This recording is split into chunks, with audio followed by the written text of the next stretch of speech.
Hello everybody, hello from sunny California. I hope it's sunny in Dalston for the 10th anniversary event of SkyWay. It's an honour to have been invited to talk about SkyWay's early days. Many of you will not realise what humble beginnings we had, and I also did not realise what I was letting myself in for when I first took the role of development manager.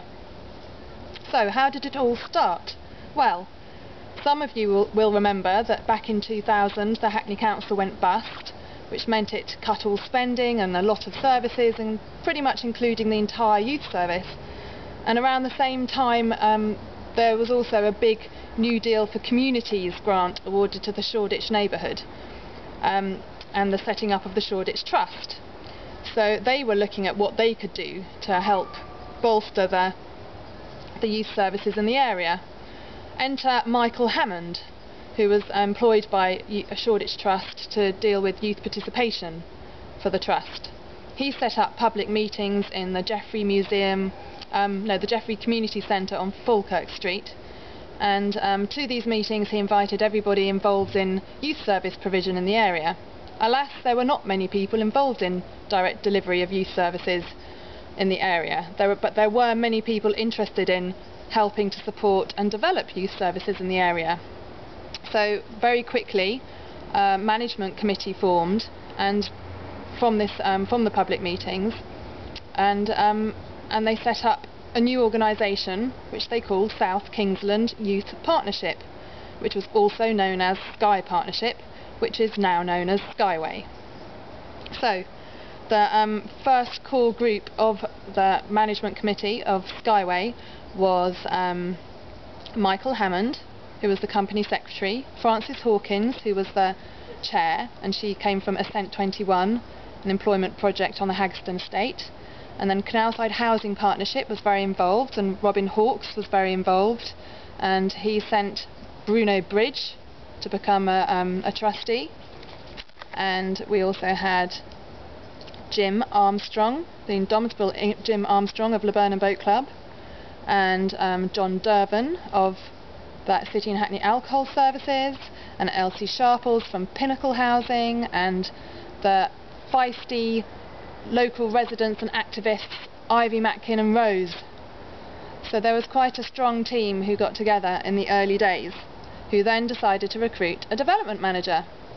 Well, this was the summer of 2001, and in the autumn of 2001 I was looking for a job, and guess what? My friend and erstwhile colleague was Michael Hammond, who badgered me to go for the job of development manager. I did. I was interviewing with various organisations, I was offered 2 fantastic jobs, and I thought, hey, this looks like an interesting challenge, let's take on the SkyWay job. Little did I know, on my very first day of work I was given a delightful tour of condemned flats on the Whitmore estate, and was told that I could choose one for my office. I decided to choose one that had windows and access to the street. So number 2 Phillip Street, which is now where the community building was, the new community building for Whitmore Estate is rather, became the very first offices of SkyWay, but it did take a few months for Canalside to spruce it up.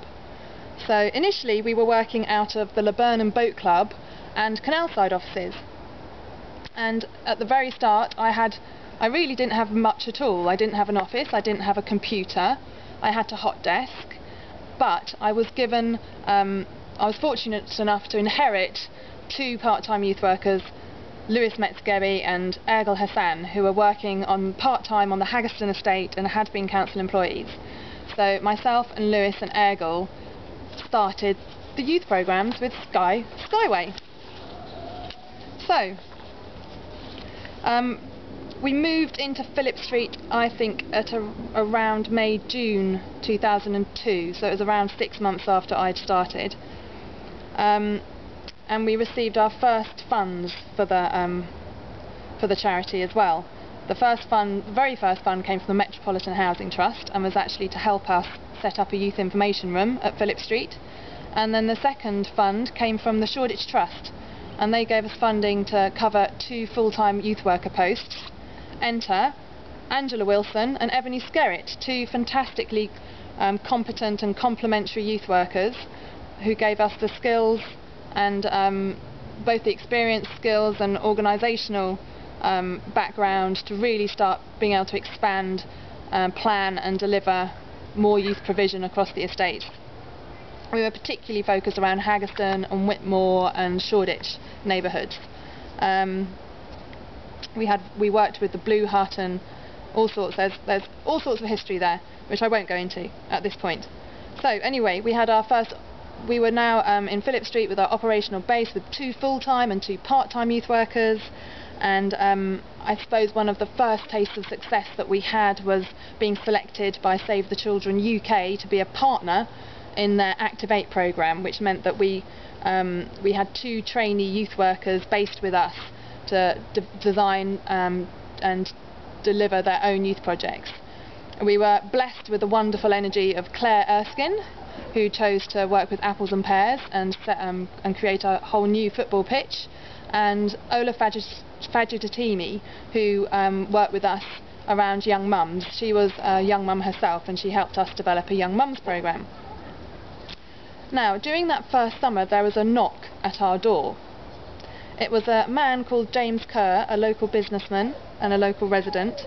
He lived in Tottenham Road, Dalston, with his family, and his wife had recently been mugged on their doorstep. This had led him to go to a community meeting where he'd met a policeman who said, "What are you going to do to help us?" Well, James knocked on our door, and he came to us with a proposal to run a youth football tournament called Teenage Kicks. I set James on a low-slung sofa in our youth room and peered at him loftily from a high bar stool and quizzed him on youth work. It was clear he knew nothing.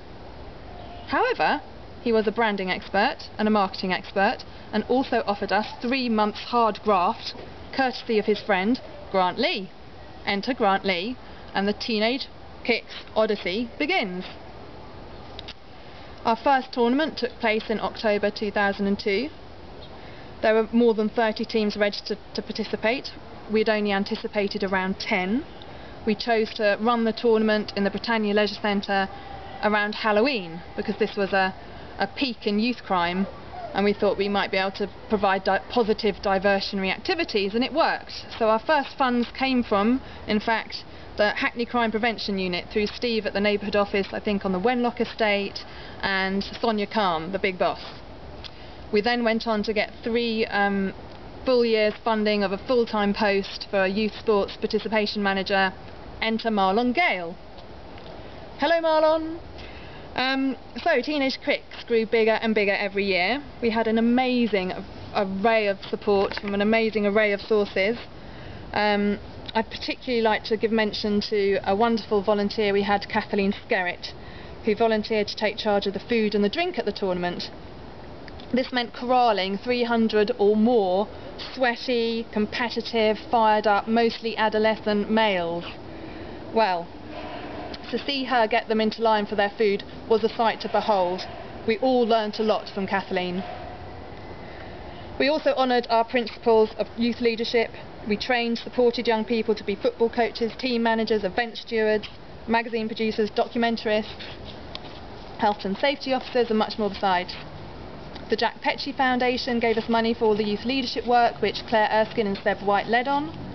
And at its height, there were around 1,000 young people taking part in the Teenage Kicks tournament, either as participants or volunteers. Actually, about 1,000 people. It was quite staggering, really. And we also won a staggering array of awards from the Hackney Council for individuals with their volunteering and community involvement, and for the actual project itself. I think it was around 2004 that the Phillip Street flat finally got knocked down, and we were therefore having to find new premises, which led us to Unit 2, 222 Kingston Road, where the head office still is. At that time it was an empty shell, and we were given funding by the Tudor Trust to help refurbish that shell, and we were given an architect by Canalside Housing Partnership who proved amazing, and he helped both design and project manage the interior refit of the space. The Teenage Kicks tournament spawned many partnerships for SkyWay, one of the most successful being the partnership that evolved between us and Steve Curtis and his team at Citizen. We developed an award-winning peer-led sexual health education programme called Clued Up. This was funded through the City and Hackney Teenage Pregnancy Partnership, a superb team that we were very lucky to be a part of, headed by Nicola Babineau, Adrian Kelly and Joy.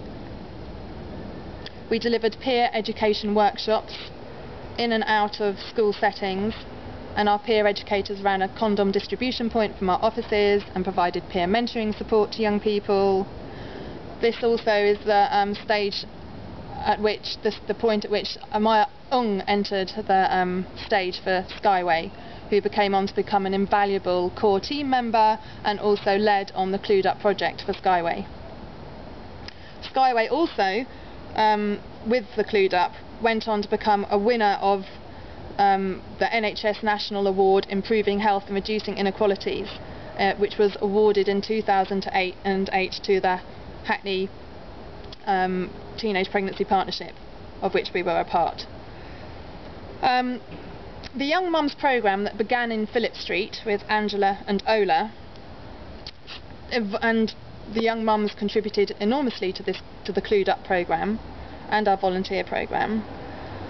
This work with young mums evolved to being work with young dads. We realised that the needs of young dads we became to appreciate them and realised that they were a very isolated group. In Unit 2 we began to focus on the work with young dads, and through this work we ended up developing another fantastic partnership with the Family Rights Group, a national organisation based in Dalston.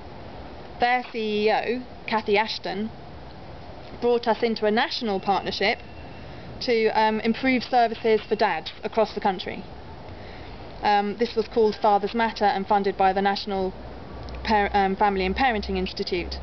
We got very lucky this time and managed to recruit the indomitable Ray Austin to develop our work with young fathers, and this work gave us a national platform at conferences and events. By the summer of 2006, SkyWay was, on all accounts, cruising. We had 3 outstanding core delivery programmes: Teenage Kicks, Clued Up and the work with young dads.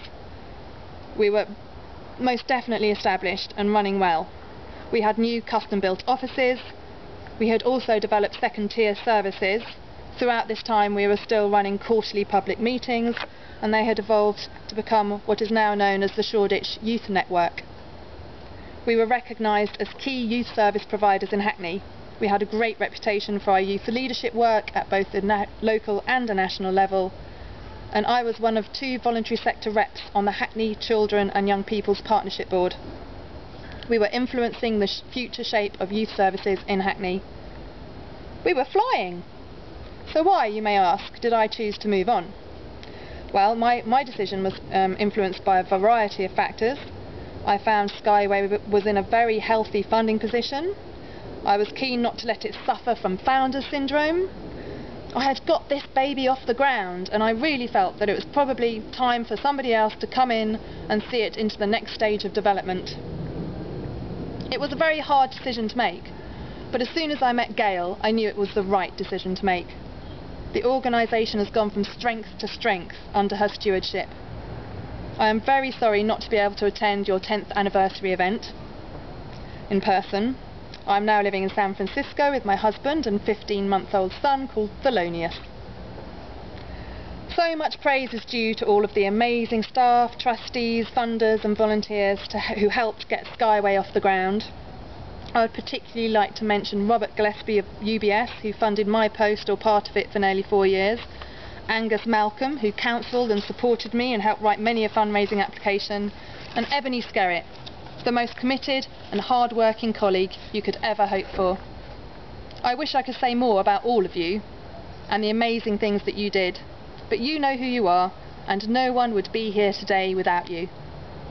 For me, my experience in setting up SkyWay has been the most exciting and rewarding experience of my career.